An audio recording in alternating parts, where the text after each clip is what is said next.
الحمد لله نحمده ونستعينه ونستغفره ونعوذ بالله من شرور أنفسنا ومن سيئات أعمالنا من يهده الله فلا مضل له ومن يضلله فلن تجد له وليا مرشدا ونشهد أن لا إله إلا الله وحده لا شريك له ونشهد أن سيدنا وحبيبنا ومولانا محمدا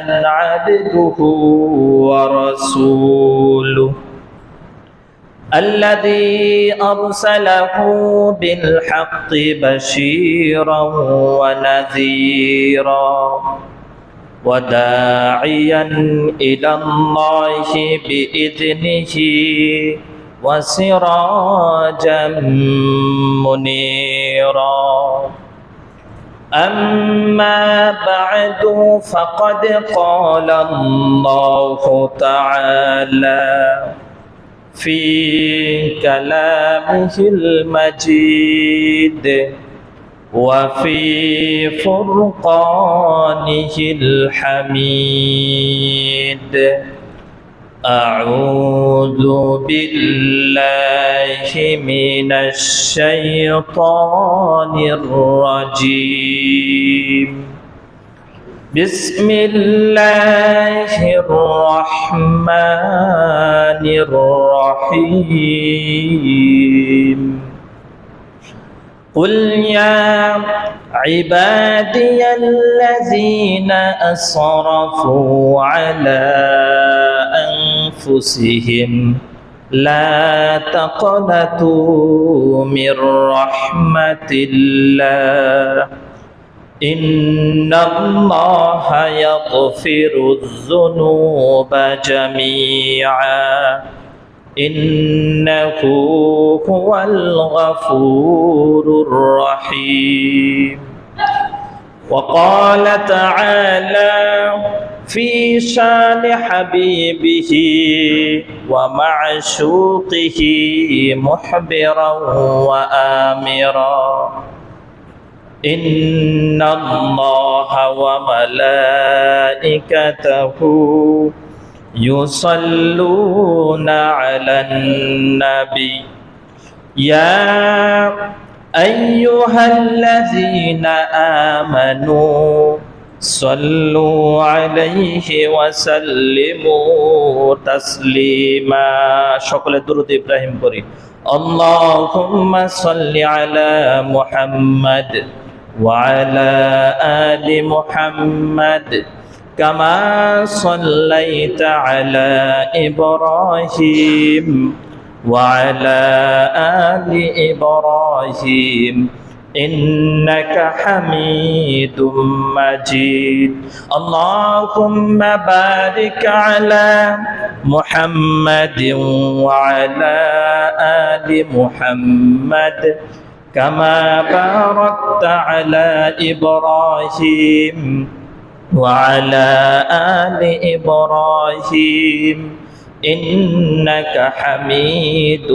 مجيد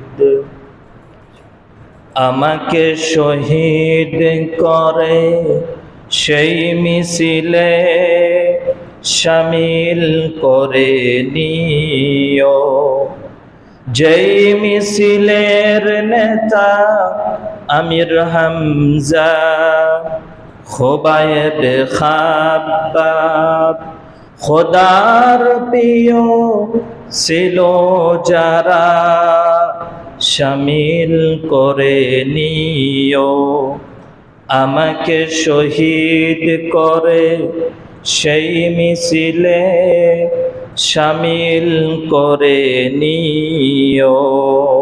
আলহামদুলিল্লাহ। সমস্ত প্রশংসা মহান রব্বুল আলামিন, যে মহান রব্বুল আলামিন আমাদেরকে পবিত্র দিনে, পবিত্র জায়গায়, পবিত্র স্থানে সালাতুল জুমার নামাজ আদায় করার জন্য মসজিদে আসার এবং বসার তৌফিক দান করেছেন। সেই মুনিবের দরবারে মন খুলে শুকর আদায় করছি, আলহামদুলিল্লাহ। বেশি বেশি শুকর আদায় করবেন, তাহলে আপনি আল্লাহর প্রিয় বান্দা হতে পারবেন। কারণ আল্লাহ রাব্বুল আলামিন পবিত্র কোরআনুল মাজিদে বলেছেন, লা ইন শাকারতুম লা আযীদান্নাকুম ওয়া লা ইন কাফারতুম ইন্না আযাবি লাশাদীদ। যে বান্দা বান্দি আমার কৃতজ্ঞতা করবে, কৃতজ্ঞতা প্রকাশ করবে, সেই বান্দা বান্দির উপর আল্লাহ রাব্বুল আলামিন তার যে নিয়ামত রয়েছে সেই নিয়ামতগুলো বৃদ্ধি করে দিবেন। পড়েন না সুবহানাল্লাহ। আমরা অনেক নিয়ামত পেয়েছি, যার শুকর আদায় করে কখনো শেষ করা যাবে না।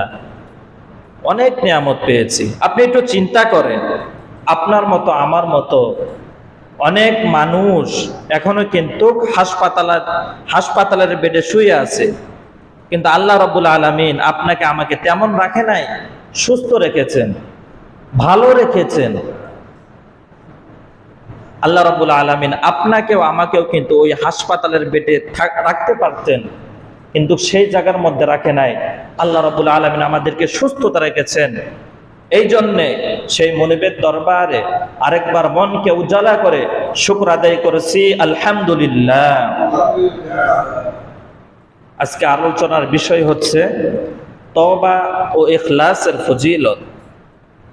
আমরা পৃথিবীর বুকে বসবাস করি, পৃথিবীর বুকে আগমন করেছি নিষ্পাপ হয়ে।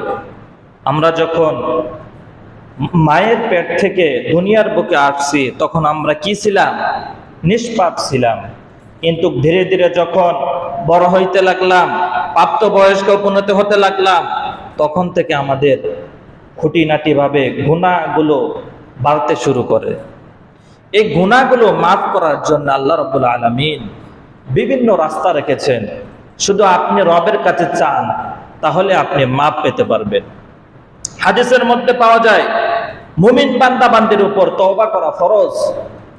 নামাজ যেরকম ফরজ, রোজা যেরকম ফরজ, তেমনি ভাবে আপনি যে গুনাহ রাশিগুলো করলেন সে রবের নিকট তওবা করাও কি ফরজ। আল্লাহ রাব্বুল আলামিন পবিত্র কালামুল্লাহ শরীফে তিনি সুস্পষ্ট ভাষায় বলেছেন, ওয়াতুবু ইলাল্লাহি আইয়ুহাল মুমিনুনা লাআল্লাকুম তুফলিহুন। আল্লাহ রাব্বুল আলামিন বলতেছেন, ওয়াতুবু ইলাল্লাহ, তোমরা আল্লাহ তাআলার নিকট তওবা করো। ওয়াতুবু ইলাল্লাহি আইয়ুহাল মুমিনুনা লাআল্লাকুম তুফলিহুন। মুমিন বান্দা যারা, তারা আল্লাহর নিকট তওবা করে, লাআল্লাকুম তুফলিহুন, তারাই হলো সফল কাম। তারা কি? সফল কাম। মুমিন বান্দা যারা, তারাই আল্লাহর নিকট তওবা করে। যারা কাফের মুশরিক, তারা কি আল্লাহর কাছে তওবা করে? কথা বলেন, তওবা করে? তওবা করে কারা? যারা মুমিন ব্যক্তি, তারাই কি করে? রবের নিকট তওবা করে। তওবার রাস্তা মৃত্যুর আগ পর্যন্ত আপনার আমার জন্য খোলা। তওবার রাস্তা মৃত্যুর আগ পর্যন্ত কি খোলা। আল্লাহ রাব্বুল আলামিন সূরা তাহরিমের মধ্যে আরো বলেছেন, ইয়া আইয়ুহাল্লাযীনা আমানু তুবু ইলাল্লাহি তাওবাতান নাসুহা। হে ঈমানদারগণ, ইয়া আইয়ুহাল্লাযীনা আমানু, ওহে যারা তোমরা ঈমানের দাবি করো, যারা ঈমান আনয়ন করেছো, তুবু ইলাল্লাহ, তোমরা আল্লাহর নিকট তওবা করো। তাওবাতুন নাসুহা, একানিষ্ঠভাবে ইখলাসের সহিত আপনি যদি রবের নিকট তওবা করতে পারেন, সে রব আপনার তওবা কবুল করে নেবেন। সুবহানাল্লাহ। তওবা করতে হবে একানিষ্ঠভাবে।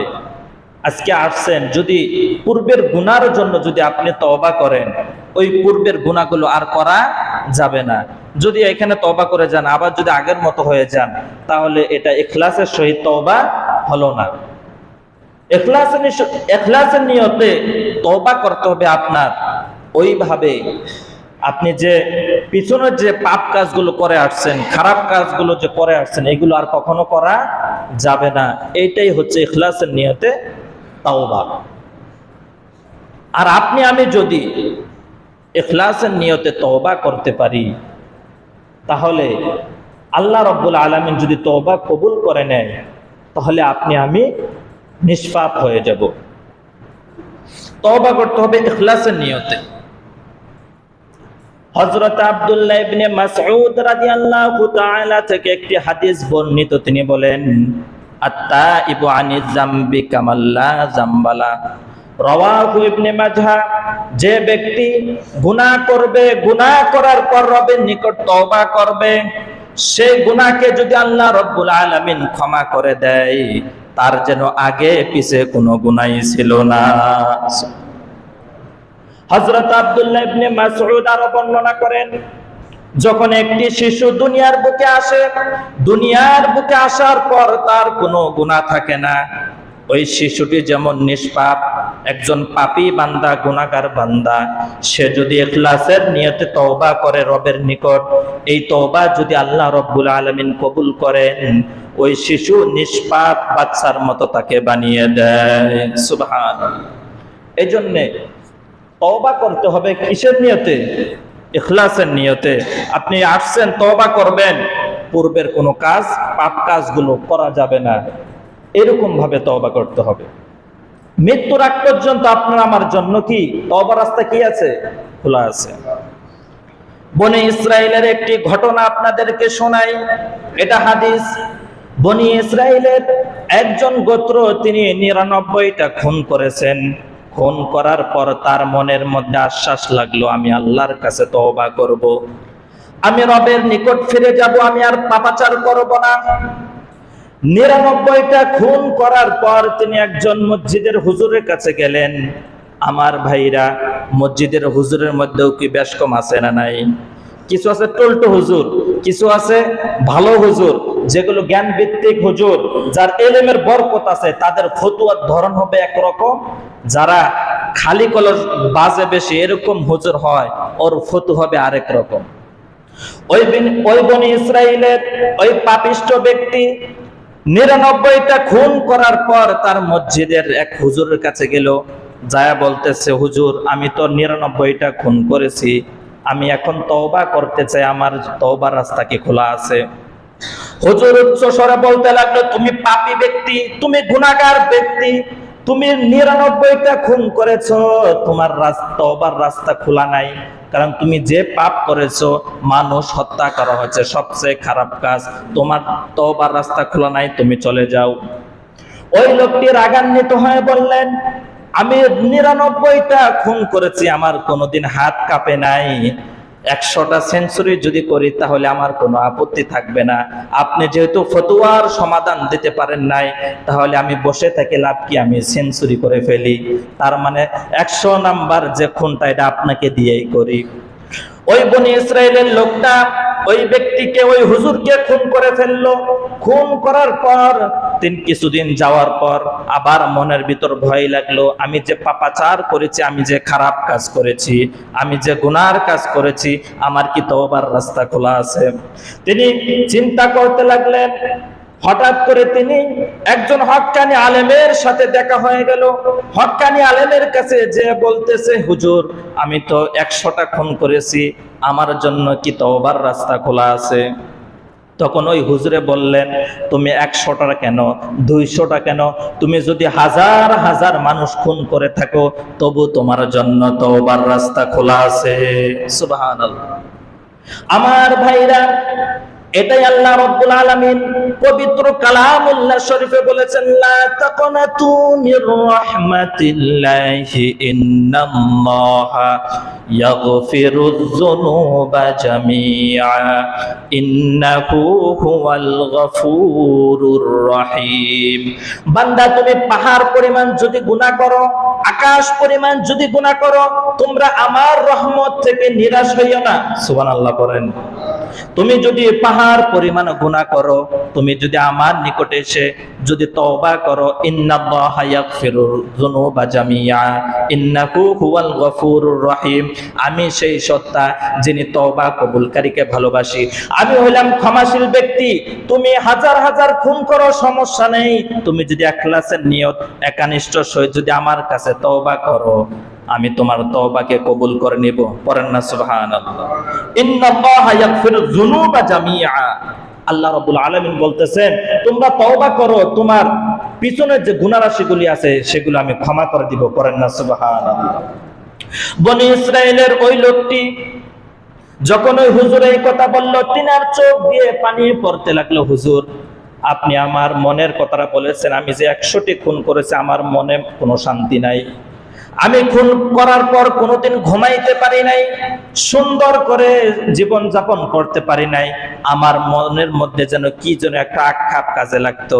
মনে রাখবেন ভাইরা, যদি আপনি কোনো মানুষকে অবৈধভাবে খুন করেন, অবৈধভাবে হত্যা করেন, আপনি কিন্তু শান্তিতে থাকতে পারবেন না। কারণ মানুষ হত্যা করা হচ্ছে সবচেয়ে খারাপ কাজ। কি কাজ? খারাপ কাজ। আপনি একজন মানুষকে হত্যা করেন, বিনা অপরাধে হত্যা করেন, বিনা অপরাধে মারেন, বিনা অপরাধে ফাঁসি দেন, আপনি শান্তিতে থাকতে পারবেন না তো। কারণ আপনার মনের মধ্যে আক্ষেপ থাকবে, আমি কি জন্য তাকে মারলাম, কি জন্য খুন করলাম, সর্বদা আপনার মনের মধ্যে এগুলো কাজ করবেই। কারণ এটা হচ্ছে মানুষের বদদোয়া। আপনি যাকে হত্যা করলেন, তার তো ছেলেও আছে, মেয়েও আছে, তার স্ত্রী আছে, বাল বাচ্চা আছে, পিতামাতা আছে। আপনি যে তাকে হত্যা করলেন, তার পরিবারের লোকগুলোর কি একটা অবস্থা হবে, আপনি একটু চিন্তা করছেন? আপনি ঘুমাইতে পারবেন না তো। বনি ইসরায়েলের লোকটি বলতে লাগলো, আমি কোনোদিন 100টি খুন করার পর আমি শান্তিতে ঘুমাইতে পারি নাই। আপনি যে ফতোয়া দিলেন, আমার জন্য তওবার রাস্তা খোলা আছে। আজকে আপনার কাছে এসে তওবা করলাম, একনিষ্ঠভাবে তওবা করলাম, আমি পিছনের আর কোনো পাপাচার করব না। আমি যে খারাপ কাজগুলো করেছি, এই খারাপ কাজগুলো আর করব না, আমি আল্লাহর কাছে তওবা করলাম। আল্লাহ রাব্বুল আলামিন হাদিসের মধ্যে পাওয়া যায়, তার তওবাকে এমন ভাবে কবুল করেছেন, তার নামটা ওলির খাতায় লিখে দিয়েছে। সুবহানাল্লাহ পড়েন। তাহলে কি, আপনি আমি হাজার গুনাহ করি, হাজার পাপাচার করি, কোনো সমস্যা নেই, কিন্তু তওবা করতে হবে কার নিকট? শুধু তওবা করে আবার যদি পূর্বের কাজে ফিরিয়ে যান, তাহলে এই তওবার কোনো কাজে আসবে না। তওবা করতে হবে একনিষ্ঠর সাথে। কিসের সাথে? একনিষ্ঠর সাথে যদি আপনি তওবা করতে পারেন, যদি আল্লাহ রাব্বুল আলামিন আর এই তওবাকে কবুল করেন, আপনাকেও কি ওলির খাতায় নাম লিখে দিবেন। পড়েন না সুবহানাল্লাহ। ওলি শুধু দরবারে থাকে না, ওলি শুধু খানকার মধ্যে থাকে না। আল্লাহর হাবিব বলেছেন, আল কাযিবু হাবিবুল্লাহ, যে ব্যক্তিটা কাজ করে খায়, যে ব্যক্তিটা সৎ পথে চলে, অসৎ পথে চলে না, ওই ব্যক্তিটা হচ্ছে প্রকৃতভাবে ওলি। পড়েন না সুবহানাল্লাহ। শুধু দরবারে খেয়াল করেন, শুধু খানকার মধ্যে খেয়াল করেন, শুধু পিরসাদকে ফলো করেন, ওইটা ওলি না তো। ওলি হচ্ছে আল কাযিবু হাবিবুল্লাহ, যে পরিশ্রম করে, অর্জন করে, পরিশ্রম করে, রুজি রোজগার করে, ওইটাই হচ্ছে কি প্রকৃতভাবে ওলি। কারণ হাদিসের মধ্যে পাওয়া যায়, তলাবু কাসাবিল হালালি ফারিয়দাতুম বাদাল ফারিয়দা, হালাল রুজি অন্বেষণ করা, হালাল রুজি অন্বেষণ করা, এটাও কিন্তু ফরজের উপর ফরজ। এটাও কি ফরজের উপরে ফরজ। শুধু ওলি শুধু যেখানে সেখানে যায় ওলির খাতায় নাম লেখালে হবে না, নিজেকে পরিশুদ্ধ করতে হবে। আমার ভাইরা, আবু হুরায়রা রাদিয়াল্লাহু আনহু থেকে একটি হাদিস বর্ণিত, সামি'তু রাসূলুল্লাহি সাল্লাল্লাহু আলাইহি ওয়াসাল্লাম ইয়াকুলু ক্বালা ইন্নী লাস্তাগফিরুল্লাহ ওয়া আতুবু ইলাইহি ফিল ইয়াউমি আকসারা মিন 70 মাররা। আল্লাহ রাসূল বলেছেন, আবু হুরায়রা রাদিয়াল্লাহু আনহু হাদিস বর্ণনা করতেছেন, তিনি বলতেছেন, আমি রাসূলুল্লাহর মুখশ্রিত বাণী থেকে শুনতে পেরেছি, তিনি বলেছেন আমি দৈনিক দিন 70 বারের উপর তওবা করি। কয়বার? 70 বারের উপর আল্লাহ হাবিব সাল্লাল্লাহু আলাইহি ওয়াসাল্লাম তওবা করতেন। কিন্তু তার কি আগে পিছে কোন গুনাহ ছিল? গুনাহ ছিল না। আন নাবিয়্যু মাসুমুন, নবীরা হচ্ছে মাসুম, তারা নিষ্পাপ, তাদের কোনো আগে পিছে কোনো গুনাহ ছিল না। কিন্তু তারা কেন 70 বারের উপরে তওবা করত? আল্লাহ নবী জানতেন আমাদের উম্মতে মুহাম্মাদিরা দুনিয়ার বুকে আসবে, তারা পাপাচার করবে, তারা খারাপ কাজ করবে, অসৎ পথে চলবে। এই উম্মতে মুহাম্মাদিরকে শিক্ষা দেওয়ার জন্য আমি দৈনিক দিন 70 বারের উপর তওবা করতাম। পড়েন না সুবহানাল্লাহ। এই জন্য তওবার রাস্তা আপনার আমার জন্য মৃত্যুর আগ পর্যন্ত কি খোলা রয়েছে, যদি আপনি ইখলাসের সহিত তওবা করতে পারেন। আমার ভাইরা, কথা বলতেছিলাম তওবা সম্পর্কে। আল্লাহর রাসূল সাল্লাল্লাহু আলাইহি ওয়াসাল্লাম হাদিসের মধ্যে বলেছেন, যে ব্যক্তি একটা গুনাহ করে তার অন্তরের মধ্যে একটি কালো দাগ পড়ে যায়, যে ব্যক্তি আরেকটা গুনাহ করে তার অন্তরের মধ্যে আরেকটি কালো দাগ পড়ে যায়, এমনি ভাবে সে যত গুনাহ করতে থাকবে তার অন্তরটার মধ্যে কালো দাগ পড়ে যাবে। এটাই আল্লাহ রাব্বুল আলামিন পবিত্র কালামুল্লাহ শরীফে এভাবে বলেছেন, কাল্লা বাল রানা আলা কুলুবিহিম মা কানু ইয়াকসিবুন, তাদের অন্তরগুলো মরিচিকার মতো হয়ে গেছে, তাদের ইসলাম ভালো লাগে না। আমার ভাইরা, এবার আপনি আমি চিন্তা করুন, আপনি যদি দৈনিক দিন একটা গুনাহ করেন, দৈনিক দিন 2টা গুনাহ করেন, এমনি ভাবে যদি প্রতিনিয়ত গুনাহ করতে থাকেন, আপনার অন্তরটা কি আছে নাকি মরিচিকা হয়ে গেছে? কথা বলেন, অন্তরটা কি আছে নাকি মরিচিকা হয়ে গেছে? অন্তরটা কিন্তু মরিচিকা হয়ে গেছে। আর অন্তরটা যখন আপনার মরিচিকা হয়ে যাবে, তখন আপনি দেখবেন আপনার নামাজ ভালো লাগবে না, আপনার রোজা ভালো লাগবে না, আপনার যাকাত ভালো লাগবে না, ইসলামের বিধিবিধান ভালো লাগবে না। কারণ হয়েছে আপনার অন্তরটাই তো মরিচিকা, আপনার অন্তরটা তো খারাপ হয়ে গেছে, তখন আপনার নামাজ ভালো লাগবে না। এখন আপনারা যারা আছেন একটু চিন্তা করেন, যারা নামাজ পড়েন না, রোজা রাখেন না, যাকাত দেন না, তাহলে কি কারণে এগুলোর প্রতি আপনি অগ্রসর নন? একটু চিন্তা করেন। এতে বোঝা যায় আমার ভিতর, আপনার ভিতর যে অন্তরটা রয়েছে এটা কি হয়ে গেছে? মরিচিকা ধরে গেছে। আর এই মরিচিকা পরিষ্কার করার জন্য ফাজকুরুনি আযকুরুকুম ওয়াশকুরুনি ওয়ালা তাকফুরুন, আল্লাহ রাব্বুল আলামিন বলেছেন, এই অন্তরটা যদি পরিষ্কার করতে হয় তুমি সকাল সন্ধ্যা জিকির করো। কার নামে? আল্লাহর নামে জিকির করো। আর আপনি আমি যদি সকাল সন্ধ্যা আল্লাহর নামে জিকির করি, ইস্তেগফার করি, আল্লাহর নিকট তওবা করি, অবশ্যই আপনার এই অন্তরটার মরিচিকা যে ধরেছে এটা খুলে দিবে। পড়েন না সুবহানাল্লাহ। আল্লাহকে খুলতে পারে না? তখন দেখবেন আপনি নামাজও ভালো লাগবে, মসজিদে আসতেও ভালো লাগবে, সৎ কাজ করতেও ভালো লাগবে, যে কোনো উন্নয়নমূলক কাজ করতেও কি ভালো লাগবে, কারণ আপনার অন্তরটা তো তখন পরিষ্কার হয়ে যাবে। আমার ভাইরা, কথা বলতেছিলাম হাদিস থেকে। ইবনে মাসউদ রাদিয়াল্লাহু তাআলা থেকে আরেকটি হাদিস পাওয়া যায়। তিনি বলেন, যে ব্যক্তি আল্লাহকে ভয় করে, আল্লাহর জাহান্নামকে ভয় করে, 1 ফোঁটা চোখের পানি বের করবে, আর ওই চোখের পানিটা যদি একটি মাছির মাথা পরিমাণ হয়, ওই মাছির মাথার পরিমাণ যদি চোখের পানিটা হয়, আল্লাহ রাব্বুল আলামিন কাল কিয়ামতের দিন তিনি যখন জাহান্নামে চলে যাবেন, ওই বান্দার জন্য যদি জাহান্নাম নির্ধারিত হয়ে যায়, ওই বান্দার জন্য 1 ফোঁটা চোখের পানি জাহান্নামের আগুনগুলো হারাম করে দিবে। সুবহানাল্লাহ। আমার ভাইরা, এই কারণে বলতেছিলাম তওবার রাস্তা আপনার জন্য আমার জন্য মৃত্যুর আগ পর্যন্ত খোলা। কি খোলা? মৃত্যুর আগ পর্যন্ত। আপনি যতদিন দুনিয়ার বুকে বেঁচে থাকবেন, মৃত্যুর আগ পর্যন্ত আপনার আমার জন্য তওবার রাস্তা কি খোলা। অনেকে একটা কাজ করে, মানুষ যখন মৃত্যু শয্যায় হয়, মৃত্যুবরণ করবে, তখন হুজুর নিয়ে তওবা করা, এটা জায়েজ নাই। ওই সময় কি তওবা করার সময় নাকি?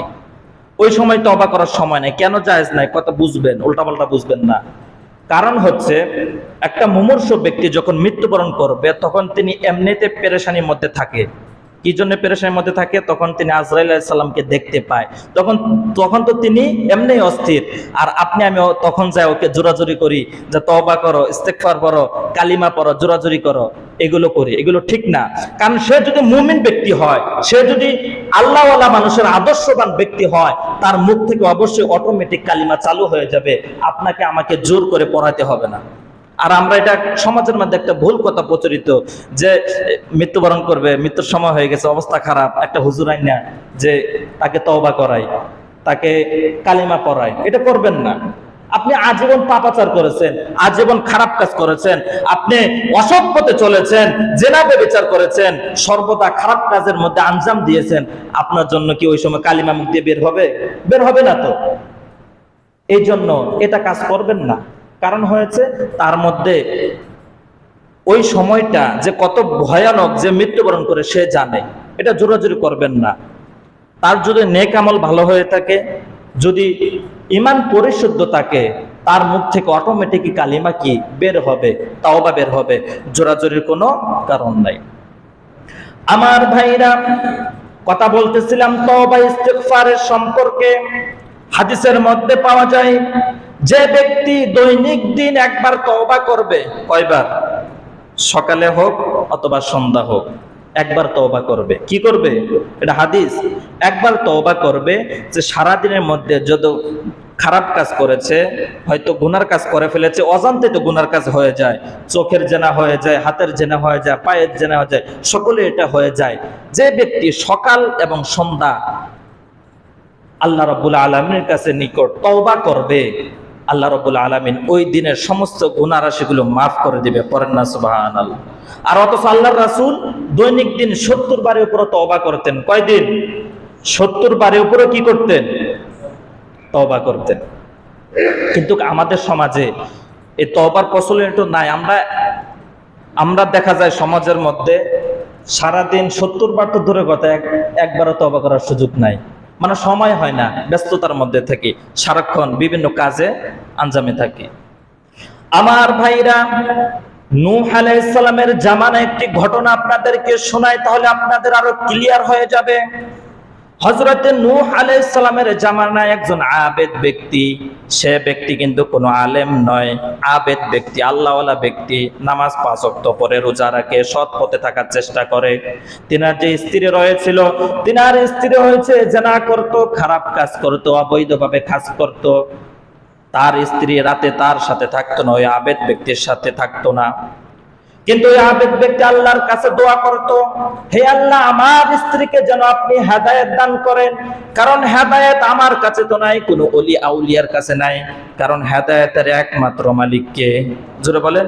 আল্লাহ পাক রব্বুল আলামিন পবিত্র কুরআনুল মাজিদে সূরাতুল কাসসের মধ্যে বলেছেন, ইন্নাকা লা তাহদি মান আহবাবতা ওয়ালাকিন্নাল্লাহা ইয়াহদি মান ইয়াশা।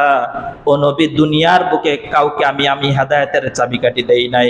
হেদায়েতের একমাত্র চাবিকাঠি হচ্ছে আমি রব, আমার নিকট। আমি যাকে ইচ্ছা তাকে হেদায়েত দান করি, যাকে ইচ্ছা তাকে গোমরাহ করি। ওই আবেদ ব্যক্তি আল্লাহর কাছে দোয়া করত, আমার স্ত্রীকে যেন আল্লাহ রাব্বুল আলামিন হেদায়েত দান করেন। কিন্তু দেখা যায় দীর্ঘ অনেক বছর সংসার করার পর ওই ব্যক্তিকে আল্লাহ হেদায়েত দান করে নাই। একদিন তিনি টয়লেটে চলে গেল, ওই আবেদ ব্যক্তি টয়লেটে যাওয়ার পর, ওই সময়ের মধ্যে টয়লেট কিন্তু এখন যেরকম টাইস করা, ওইরকম টাইস করা ছিল না, ওই বাঁশের মাচার মতো যে বাথরুম, ওইরকম ছিল। ওই আবেদ ব্যক্তি বাথরুমে যাওয়ার পর বদনা নিয়ে যখন বাথরুমে গেছে, বদনা নিয়ে বাথরুমে যাওয়ার পর নিচের যে টয়লেটটা ছিল ওটা ছিল বাঁশের কি ছিল, এই বাঁশের ফাঁক দিয়া ওর বদনাটা পায়খানার নিচে পড়ে গেছে। কোথায় পড়ে গেছে? পায়খানার নিচে পড়ে গেছে। পড়ে যাওয়ার পর ঘরে আইসা আফসোস করে স্ত্রীর সামনে বলতে লাগলো, আমার একটা শখের জিনিস, মনের জিনিস, এটা আজকে বাথরুমে পড়ে গেছে, আমি আফসোস করতেছি। স্ত্রী বলতে লাগলো, আপনার কি শখের জিনিস যে বাথরুমে পড়ে গেল, আপনি লেগে আফসোস করতেছেন? বলতেছে বদনা। স্ত্রী হাস্যকর করে বলতেছে, তোমার বদনা পড়ে গেছে, তুমি হাসতেছো কেন? এটা তো তুমি কিনতে পারবা। তখন ওই আবেদ ব্যক্তি বলল, ওই বদনা যে কত দামি, তুমি যদি এটা জানতা তাহলে তুমি আর জেনা করতা না, তুমি যদি ওইটা জানতা তাহলে তুমি পাপাচার করতা না, তুমি যদি ওইটা জানতা ওই বদনা কত দামি, তাহলে তুমি কি খারাপ কাজ করতে না। স্ত্রী বলতে লাগলো, কি দামি, তুমি একটু বলো তো আমি শুনি। তখন বলতেছে, ওই বদনাটা আমার লজ্জাস্থান দেখেছে, এখন যদি নতুন করে আরেকটা বদনা নিই সেও আমার লজ্জাস্থান দেখবে। এই আবেদ ব্যক্তি বলতেছে, আমি চাই না আমার লজ্জাস্থান এভাবে কোনো বদনা কোনো মানুষ এভাবে দেখুক।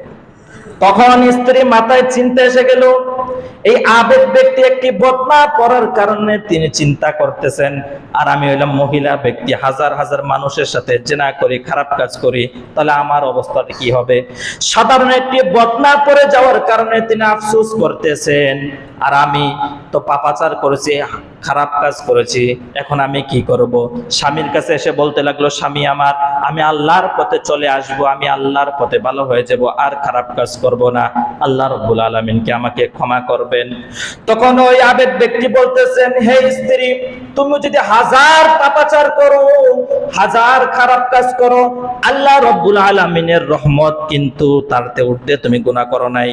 কারণ আল্লাহ রাব্বুল আলামিন বলেছেন, লা তাকুনাতু মির রাহমাতিল্লাহ, বান্দা তুমি যদি পাহাড় পরিমাণ গুনাহ করো, তোমরা আমার রহমত থেকে নিরাশ হইও না। ওই আবেদ ব্যক্তি বলতে লাগলো, তুমি আল্লাহর রহমত থেকে নিরাশ হইও না, তুমি যদি আজকে ইখলাসের নিয়তে যদি সঠিকভাবে তওবা করো, আল্লাহ রাব্বুল আলামিন অবশ্যই অবশ্যই তোমার দোয়া কবুল করে নেবে। সুবহানাল্লাহ। এটাই হচ্ছে কথা। আপনি যতই গুনাহ করেন, যতই খারাপ কাজ করেন, আপনি রবের পথে ফিরে আসেন। যদি আল্লাহর নিকট একানিষ্ঠভাবে সহিত যদি আপনি আমি তওবা করি, অবশ্যই আল্লাহ আপনার আমার কি করবেন, তওবা কবুল করবেন। তওবা করতে হবে, তওবা ছাড়া উপায় নাই। আরেকটি হাদিস আপনাদেরকে শোনাই। শয়তান আল্লাহকে বলতে লাগলো, হে আল্লাহ, আপনার যে মুমিন বান্দা, আপনি যে দুনিয়ার মধ্যে ইনসান সৃষ্টি করেছেন, তাদেরকে তো আমি সর্বদা ধোঁকা দিতে থাকবো, সর্বদা খারাপ কাজে লিপ্ত করাবো, তারা যেন জেনা করে, তারা যেন বেবিচার করে, তারা যেন সর্বদা হারাম পথে চলে, ওই কাজ করতে লাগলো। তখন আল্লাহ তাআলা বলেন, আমার মহত্বের কসম, আমার বরত্বের কসম, ওই বান্দা যদি ইখলাসের নিয়ত আমার নিকট তওবা করে, ওই বান্দাকে আমি ক্ষমা করে দিব। সুবহানাল্লাহ। আমার ভাইরা, সাইয়েদনা ওমর রাদিয়াল্লাহু আনহুর জামানার মধ্যে একটি ঘটনা পাওয়া যায়। তিনি যখন অর্ধ পৃথিবীর খলিফা ছিলেন, তিনার শাসন আমলে কোনো অবৈধ কাজ চলতো না। মদ, জুয়া, হালাল মদ, জুয়া এগুলো হারাম ছিল। মদ, জুয়া এগুলো কি ছিল? হারাম। তিনার শাসন আমলে আপনারা হয়তো অনেকে কিছু জানেন, তিনি যে রাস্তা দিয়ে চলতেন, শয়তানও 40 দিন সেই রাস্তায় প্রবেশ করতো না। তাহলে কত বড় শাসক ছিলেন তিনি। আমার ভাইরা, সাইয়েদনা ওমর রাদিয়াল্লাহু আনহুর জামানার ঘটনা। তিনি যখন মদিনার খলিফা হলেন, তিনি মরুভূমি দিয়ে একদিন হাঁটতেছিলেন। হাঁটার মধ্যে থেকে তিনি মরুভূমির মধ্যে শীতকালীন হাঁটা চলা করতেছিলেন, গায়ে ছিল চাদর। সাইয়েদনা ওমর রাদিয়াল্লাহু আনহু দেখতে পেলেন তার সামনে একজন মদ্যপান ব্যক্তি মদ করে আসতেছিল। মদ্যপান ব্যক্তি মানে মদখোর, মদ খাইতে খাইতে কি আসতেছিল ওপেনলি ভাবে। সাইয়েদনা ওমর রাদিয়াল্লাহু আনহু চোখ দিয়ে দেখতে পেলেন একটি লোক আসতেছে, হাতের মধ্যে যেন কি, তিনি এটা বুঝতে পারেন না হাতের মধ্যে মদ নাকি, তিনি শুধু এটাই দেখতে পেলেন হাতের মধ্যে কি যেন একটা, সে এটা খাইতে খাইতে আসছিল। সাইয়েদনা ওমর রাদিয়াল্লাহু আনহু মরুভূমির দিকে অগ্রসর হলেন। ওই মদ্যপান ব্যক্তি তিনি অগ্রসর হলেন, সামনের দিকে আসতে লাগলেন। তখন মদ্যপান ব্যক্তি হঠাৎ করে খেয়াল করে দেখেন সাইয়েদনা ওমর রাদিয়াল্লাহু আনহু তিনার সামনে। মদ্যপান ব্যক্তি ভয় পেয়ে গেলেন, কারণ সাইয়েদনা ওমর রাদিয়াল্লাহু আনহুর জামানার মধ্যে আমি 2টা অপরাধ করে ফেলেছি। 1 নম্বরে অপরাধ হলো সাইয়েদনা ওমর রাদিয়াল্লাহু আনহুর খেলাফত কালে মদ্যপান নিষিদ্ধ ছিল। 2য় নাম্বার হলো তার সামনে আজকে আমি মদ্যপান করতেছি, আমার তো আজকে ওমর রাদিয়াল্লাহু আনহু খুন করে ফেলবেন। তিনি ভয় পেয়ে গেলেন। ভয় পেতে পেতে সামনের দিকে অগ্রসর হলেন। সাইয়েদনা ওমর রাদিয়াল্লাহু আনহু তিনিও সামনের দিকে অগ্রসর হলেন। অগ্রসর হতে হতে যখন সামনাসামনি এসে গেল, ওই মদ্যপান ব্যক্তির গায়েও ছিল চাদর। ওই মদের বোতলটা চাঁদের বগলের মধ্যে রেখে দিল। সাইয়েদনা ওমর রাদিয়াল্লাহু আনহু সামনে যখন গেলেন, সামনে যাওয়ার পর জিজ্ঞাসা করতেছেন, হে পথিক, তোমার বগলের মধ্যে কি রাখছো, এটা আমাকে তুমি বলো। তখন পথিক আরো ভয় পেয়ে গেল, কারণ যেখানে বাঘের ভয় সেখানে রাত ভয়, ঠিক কিনা? ওই লোকটি ভয় পেয়ে গেল যে সাইয়েদনা ওমরের সামনে আজকে তো আমি ধরা পড়ে গিয়েছি, আমি কি তার সামনে মিথ্যা কথা বলবো? মিথ্যা কথা বললেও তার শাস্তি আছে। তিনি চিন্তা করতে লাগলেন কি করা যায়। ওই মদ্যপান ব্যক্তি ওই সময় আল্লাহ পাকের নিকট এমন ভাবে ইখলাসের নিয়তে তওবা করলেন, আল্লাহ রব্বুল আলামিন তার তওবাকে কবুল করে নিলেন। করেন না সুবহানাল্লাহ। আমার ভাইরা, সাইয়েদনা ওমর রাদিয়াল্লাহু আনহু যখন জিজ্ঞাসা করলেন তোমার বগলের নিচে কি, তুমি এটা আমাকে দেখাও, তখন ওই মদ্যপান ব্যক্তি ভয়ে ভয়ে বলে ফেললেন আমার বগলের নিচে হয়েছে গরম দুধ। তখন সাইয়েদনা ওমর বললেন তোমার বগলের নিচে যদি দুধ থাকে সেটা আমাকে বের করে দেখাও, আমি এটা দেখব। তখন ওই ব্যক্তিটা আরো ভয় পেয়ে গেলেন, একেতে সাইয়েদনা ওমর রাদিয়াল্লাহু আনহুর সামনে মিথ্যা কথা বলেছি, দ্বিতীয়ত তার জামানার মধ্যে আমি তার সামনে মদ্যপান করেছি, মিথ্যা কথার কারণে সে তো আমাকে শাস্তি প্রদান করবে। তিনি ভয় পেয়ে গেলেন। তখন সাইয়েদনা ওমর বললেন তুমি বগলের নিচের থেকে সেই দুধের বোতলটা বের করো না কেন, তুমি বের করো। ওই লোকটি ভয়ে ভয়ে বগলের নিচ থেকে মদের বোতলটা যখন বের করে দিল, আমার ভাইরা একটু চিন্তা করেন, ইখলাস এবং তাওবার যে ফজিলত রয়েছে, তাওবা যে গুরুত্ব, এটা বোঝানোর জন্য ঘটনা বলতেছি। আমার ভাইরা, যখন ওই প্রতীক ব্যক্তিটা মদের বোতলটা বের করে দিল, সাইয়েদনা ওমর রাদিয়াল্লাহু আনহু বোতলের মুখটা খুলে তিনি নাকের মধ্যে নিলেন, নাকের মধ্যে তিনি ঘ্রাণ পেতে লাগলেন, গরম দুধ থেকে ধোঁয়া বের হইতেছে। সুবহানাল্লাহ। ওই প্রতীকের সাহস বেড়ে গেল। ওই প্রতীক বলতে লাগলো যে আল্লাহ মদকে দুধ বানাইতে পারে, সেই আল্লাহ আমি পাপিষ্ঠ ব্যক্তি, খারাপ ব্যক্তি, আমাকেও মাফ করতে পারে। সুবহানাল্লাহ। আমার ভাইরা, সাইয়েদনা ওমর জিজ্ঞাসা করলেন এই বোতলের মধ্যে কি ছিল, তুমি এবার সত্যি করে বলো। তখন তিনি বললেন খলিফাতুল মুসলিমিন, এই বোতলের মধ্যে দুধ ছিল, দুধ ছিল না, মদ ছিল, আমি আপনার থেকে বাঁচার জন্য মিথ্যা কথা বলেছি। সাইয়েদনা ওমর বলল দেখছো যে রব তোমাকে বাঁচানোর জন্য আমার হাত থেকে কত কষ্ট করে মদকে দুধ বানায় ফেললো, সেই উম্মতে মুহাম্মদ যদি জাহান্নামে যায় আল্লাহর রাসূল কত কষ্ট করবেন। এই জন্য আল্লাহর রাসূল হাদিসের মধ্যে বলেছেন যখন আমার গুনাহগার বান্দাগুলি জাহান্নামের দিকে অগ্রসর হবে, জাহান্নামের দিকে ধাবিত হবে, জাহান্নামের দিকে যাবে, তখন আমি সেজদায় পড়ে যাব, ইয়া নাফসি ইয়া নাফসি। সকলে যখন ইয়া নাফসি ইয়া নাফসি বলবে, তখন আল্লাহর রাসূল সেজদার মধ্যে থাকবেন।